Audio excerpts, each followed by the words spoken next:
शिवसेना उद्धव बाळासाहेब ठाकरे गटाचे जोगेश्वरी विधानसभेचे आमदार बाळा नर आमच्या सोबत आहेत। साहेब, काय सांगाल, आज के पूर्व कार्यालयामध्ये पालकमंत्र्यांकडून जो आहे तो जनता दरबार भरवला होता, मात्र नागरिकांच्या समस्या ऐकल्या गेल्या नाहीत, यामुळे या ठिकाणी मोठा गोंधळ देखील आपण देखील होता। काय नेमकं प्रकरण होतं या ठिकाणी?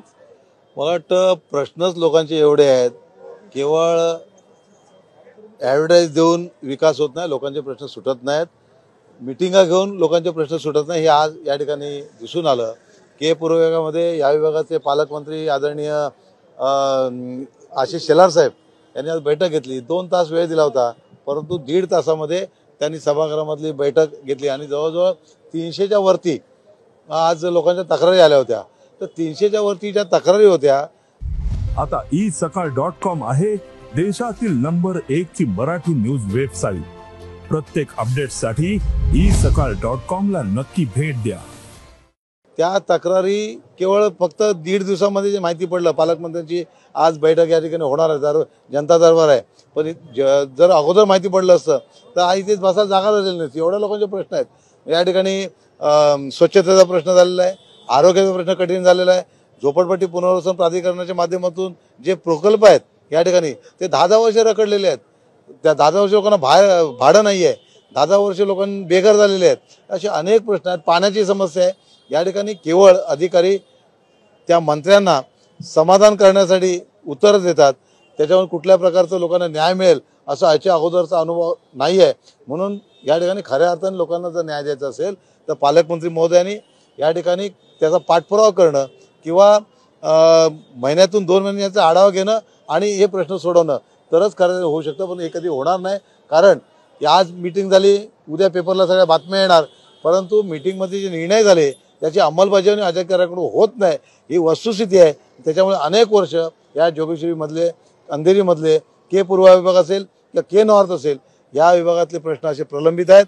आणि माझ्या माहितीनुसार मी या ठिकाणी आज जनता दरबार होता, जनता दरबाराच्या माध्यमातून खऱ्या अर्थाने लोकांना ऐकलं पाहिजे, परंतु मी एक आमदार असून सुद्धा या ठिकाणी आम्हाला प्लॅटफॉर्म मिळत नाही आहे, म्हणून आज मला जनता दरबार यायला लागलं। आज जोगेश्वरी आणि अंधेरी यामध्ये के ईस्ट आणि के नॉर्थ असे 2 वार्ड केलेत। ते 2 वार्ड तर 1.5 वर्षापूर्वी लोकसभेच्या निवडणुकीपूर्वी त्याचं रात्री 2 वाजता उद्घाटन केलं, पण अजूनपर्यंत कार्यालय सुरू नाही झालंय। हे किती वेळा जरी आपण बैठका घेतल्या तर त्याचा उपयोग नाही। मी अनेक बैठकीमध्ये DPTC मध्ये विषय मांडलाय, सभागृहामध्ये मांडलाय, हाऊसमध्ये मांडलाय, परंतु अशा प्रकारे प्लॅटफॉर्मवर बोलल्यानंतर सुद्धा शासन गंभीर नसेल, शासकीय अधिकारी गंभीर नसतील तर ह्या मीटिंगचा, या जनता दरबाराचा किती उपयोग होईल हा जनता ठरवेल आणि जनतेने त्याचा विचार करायला पाहिजे।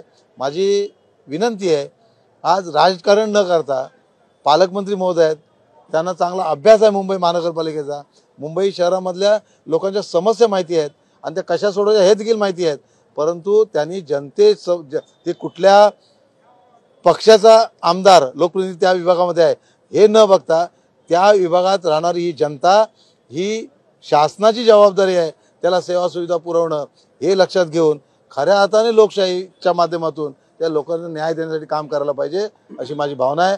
माझ्या विभागातले प्रश्न मी त्यांना मांडले आहेत आणि आज खरं म्हणजे जे 350च्या वरती जे प्रश्न होते, तक्रारी आल्या होत्या, हे के पूर्व विभागामध्ये अंधेरी विधानसभा आणि पार्ला विधानसभेमध्ये होत्या। आपण जर त्याची लिस्ट पाहिली तर तुम्हाला जाणून येईल, म्हणून याची गांभीर्य खऱ्या अर्थाने घेतली पाहिजे।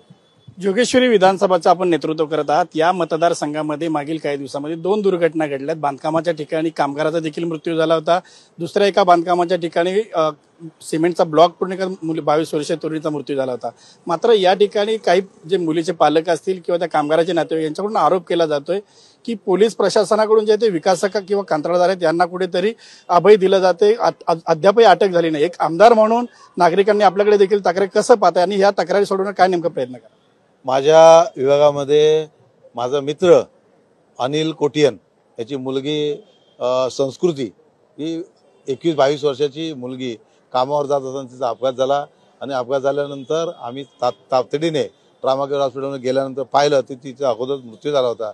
ही दुःखद घटना आहे आणि खऱ्या अर्थाने ह्या दुःखद घटनेची संपूर्ण जबाबदारी असेल तर ही महाराष्ट्र सरकारची आहे। त्याचं कारण असं आहे की या ठिकाणी जी मुंबई शहरामध्ये कामं चालू आहेत, त्या कामं चालू असताना त्याच्यावर जी प्रशासनाची पकड असायला पाहिजे, प्रशासनाचा अंकुश असायला पाहिजे. ते मग मुंबई महानगरपालिकेचं BP डिपार्टमेंट असेल, SRAच्या माध्यमातून SRA प्राधिकरणाचे जे काही इंजिनिअरिंग डिपार्टमेंट आहे त्याचं असेल, MMRDचं असेल किंवा MIDCच्या माध्यमातून SRAची योजना होतात त्यांच्या असेल, यांचा कोणाचाही कोणाला पायपूस नाही आहे. त्याच्यामुळे लोकांचा जीव आज अक्षरशः मुठीत लोक जे घेऊन जगतायत. या ठिकाणी जी घटना घडली ती 9:30 वाजता घटना घडल्यानंतर रात्री 12 वाजेवर FIR घेतला जात नव्हता. म्हणजे प्रशासन किती जागरूक आहे, किती सजग आहे याच्यावर दिसून येत आहे. मला वाटतं हे फक्त साठे लोटे आणि मोठ्या लोकांना पाठीशी घालण्याचा हा प्रकार आहे. एक गरीब कुटुंबातली कोटियन आमची मुलगी ती एक्सपायर झाली आणि तर FIR घ्यायला रात्री 12 वाजतात आणि त्यानंतर आज 3 दिवस झाले तरी एकही आरोपी पकडला जात नाही. ही दुर्दैवी बाब आहे. मला वाटते महाराष्ट्रामध्ये किंवा महाराष्ट्र पोलीस, मुंबई पोलीस याचं जागतिक कीर्ती आहे त्यांची. असं कुठलं होत नाही. त्यांनी मनावर घेतलं तर एका तासामध्ये 2 तासामध्ये आरोपीला पकडू शकतात. आणि त्या ठिकाणी जो श्रद्धा कन्स्ट्रक्शन कंपनी, ह्या कंपनीच्या माध्यमातून जे संबंधित जबाबदार ह्या निष्काळजीपणा केल्यामुळे खऱ्या अर्थाने त्या मालकावर कार्यवाही व्हायला पाहिजे, त्याला अटक करायला पाहिजे. परंतु तो FIR जो बनवला आहे त्या FIR मध्ये त्या सुपरवायझरपासून मालकापर्यंत मध्ये जे कोण असतील, ज्याची निष्काळजीपणा असेल, ह्या सगळ्यांना त्याच्यामध्ये घेण्यासंदर्भात त्याने तो कलम टाकला आहे. परंतु त्याच्या सुपरवायझर असेल किंवा तो ठेकेदार असेल, मग मालक असेल, आर्किटेक्ट असतील, हे सगळे त्याच्यामध्ये जबाबदारी असू शकतात. परंतु दुर्दैव असं आहे की आजपर्यंत एकही माणूस त्यांना आरोपी म्हणून सापडला नाही.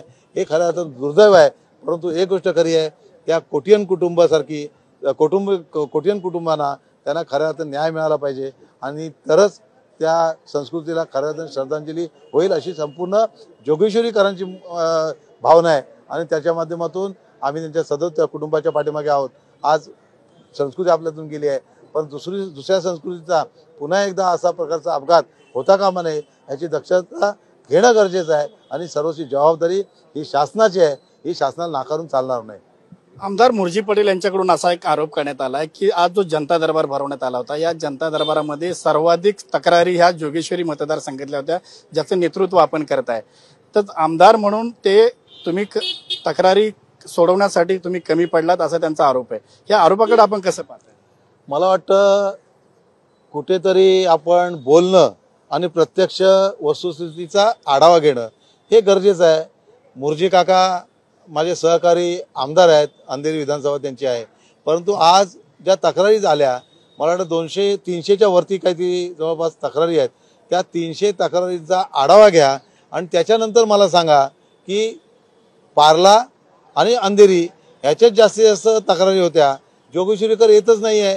त्याचं कारण असं आहे, हे सरकार जोगेश्वरीचा पूर्ण दुर्लक्ष केलेलं आहे आणि जोगेश्वरीमध्ये जो निधी येतोय तो त्यांच्या प्रतिनिधीच्या मध्ये कुठे वापरला गेला आहे हा संशोधनाचा विषय आहे.